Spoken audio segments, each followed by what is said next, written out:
Again, a few years ago, a document was circulating on the internet which some viewers may remember. In 2012, the Daily Mail described it as the new online sensation. Allow me to read it out. Congratulations to all who were born in the 1940s, 50s, and 60s. First, we survived being born to mothers who smoked and drank while they carried us and lived in houses made of asbestos. They took aspirin, ate blue cheese, raw egg products, loads of bacon and processed meat, tuna from a can, and didn't get tested for diabetes or cancer. Then after that trauma, our baby cots were covered with bright-coloured lead-based paints. We had no child-proof lids on medicine bottles, doors or cabinets, and when we rode our bikes, we had no helmets or shoes, not to mention the risks we took hitchhiking. As children, we would ride in cars with no seat belts or airbags. Takeaway food was limited to fish and chips, no pizza shops, McDonald's, KFC, or Subway. Even though all the shops closed at 6 p.m. and didn't open on the weekends, somehow we didn't starve to death. We ate cupcake, white bread, and real butter and drank soft drinks with sugar in. But we weren't overweight because we were always outside playing, in capital letters. We would leave home in the morning and play all day as long as we were back by tea time. No one was able to reach us all day, and we were okay. We built tree houses and dens and played in riverbeds with matchbox cars. We didn't have PlayStations, Nintendo, Xboxes, no video games at all. We had friends, and we went outside and found them. We fell out of trees, got cut, broke bones and teeth, and there were no lawsuits from these accidents. We had freedom, failure, success, and responsibility, and we learned how to deal with it all. And you are one of them. Congratulations. We note that the children born in the post-war years were apparently in the habit of leaving their homes in the morning, at weekends and during school holidays, and spending all day in the streets or fields, returning only for their tea. This particular claim has become something of a leitmotif for baby boomers. It regularly pops up whenever discussion turns to the difference between childhood in those days and the situation now. Here is Robert Elm, the writer and broadcaster, describing his own childhood in the 1960s.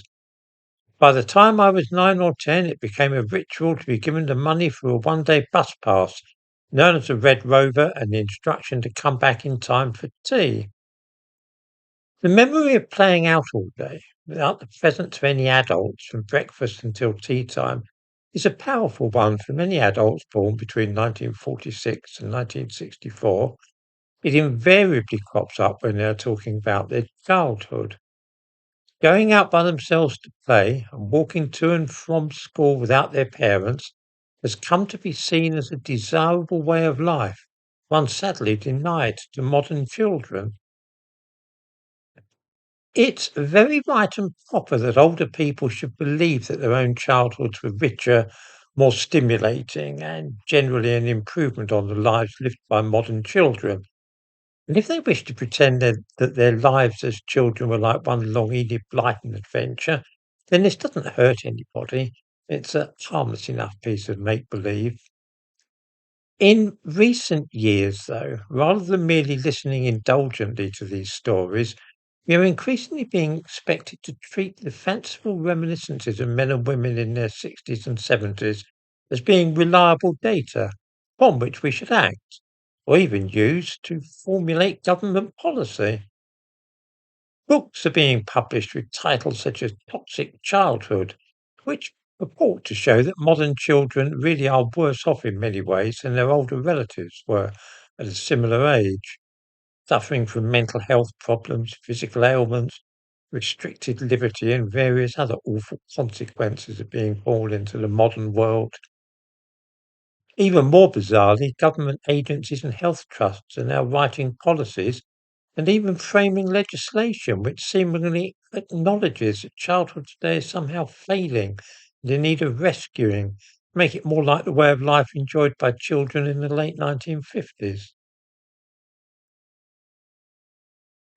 This peculiar trend is best illustrated by looking first at one of the most popular manifestations of the trend, the idea that today's children do not get enough exercise, and that if we could only recreate the conditions under which children grew up during the 1950s and 60s, then we would see a tremendous and beneficial change in the physical and mental health of British children.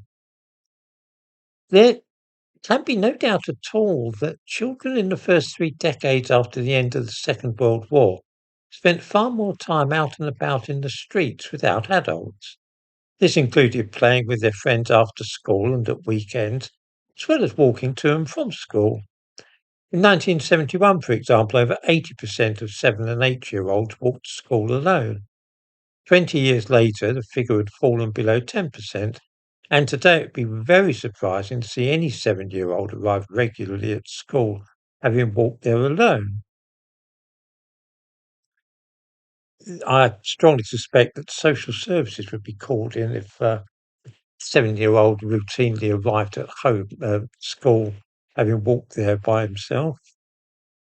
At which point, many baby boomers will begin muttering things like the nanny state and health and safety gone mad.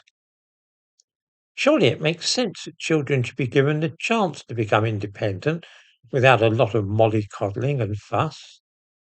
After all, the baby boomers themselves didn't come to any harm, did they? Why shouldn't today's children be accorded a similar amount of freedom to that which was enjoyed 50 years ago?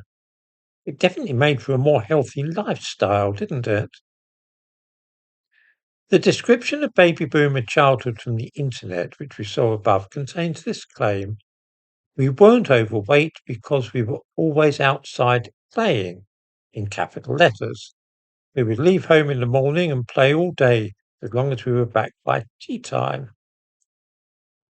As a woman remarked sadly on the NetMums site recently, regretting the restricted circumstances of her own child's experiences, she said, I miss the carefree childhood.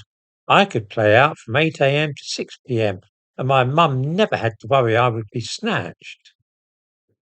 Well, this is an interesting idea. Were children safer from being snatched a few decades ago? It wasn't, of course, only 7 and 8-year-olds who walked to school alone in those days. Even 6-year-olds were sent off by their mothers every morning to make their own way to school. On the 8th of September 1965, 6-year-old Margaret Reynolds set off alone for school. She lived in the Aston district of Birmingham. Little Margaret didn't arrive at school that day, and nothing more was heard of her for 4 months. 5-year-olds, too, were allowed to travel the streets on their own back in 1965. On the 30th of December that year, 5-year-old Diana Tift was walking to her grandmother's house in Bloxwich when she, too, simply vanished.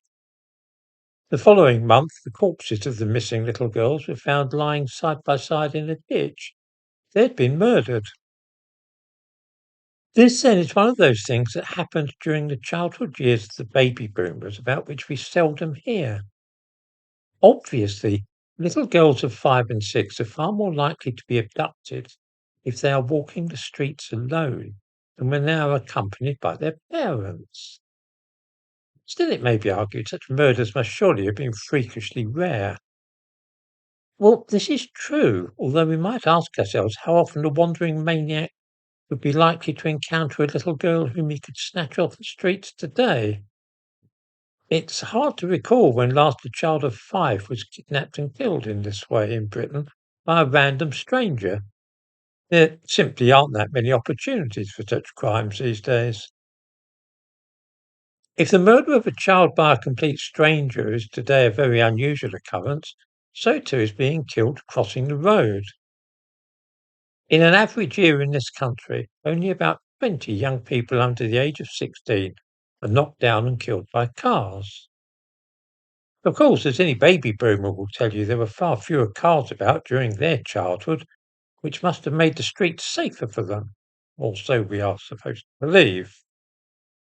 In 1965, the same year that Margaret Reynolds and Diana Tift were murdered, over 900 child pedestrians were killed by traffic in Britain. Somewhere in the region of 45 times as many children died crossing the road that year as are likely to be killed by cars this year. It can hardly be doubted that this was mainly due to the fact that so many young children were out and about, crossing roads by themselves. This was part of the human cost of the baby boomers walking to school alone and playing out until tea time. In fact, the raw data for traffic accidents were a little misleading. The situation was even worse than it first appears. There were only a third as many cars on the roads 50 years ago. This means that a car in 1965 was 135 times as likely to knock down and kill a child as a car today. A sobering thought indeed, and one which causes us to raise our eyebrows at the idea that it will improve the health of modern children if they are encouraged to walk to school rather than being taken to school in cars by their parents. If children started playing out all day and walking to school by themselves, the first thing we would see before any fall in obesity levels would be soaring statistics for deaths and serious injuries among child pedestrians. The baby boomer years were not really safer and more healthy for children in any respect, on the roads or elsewhere. In 1970, deaths from accidental causes for children, that's apart from road accidents. I'm talking about things like drowning, falling, uh, cutting themselves, and so on. Deaths from accidental causes for children were running at 17.5 per 100,000 in England. 30 years later, this had dropped to 4.5 per 100,000. It is now 2.7 per 100,000. In other words, about 7 times as many children were being killed accidentally in the 1960s as are now. Compared with the years when the first baby boomers were born, the situation is even more striking. 10 times as many children were killed in accidents in the mid-1940s as are being killed today. When baby boomers complain, as regularly happens, about health and safety, they do tend to forget how many children's lives are being saved by it. Anyway, I just thought it might be interesting to muse on this topic and just for us to bear in mind that simply because old people claim that such and such a thing is true, doesn't necessarily make it so.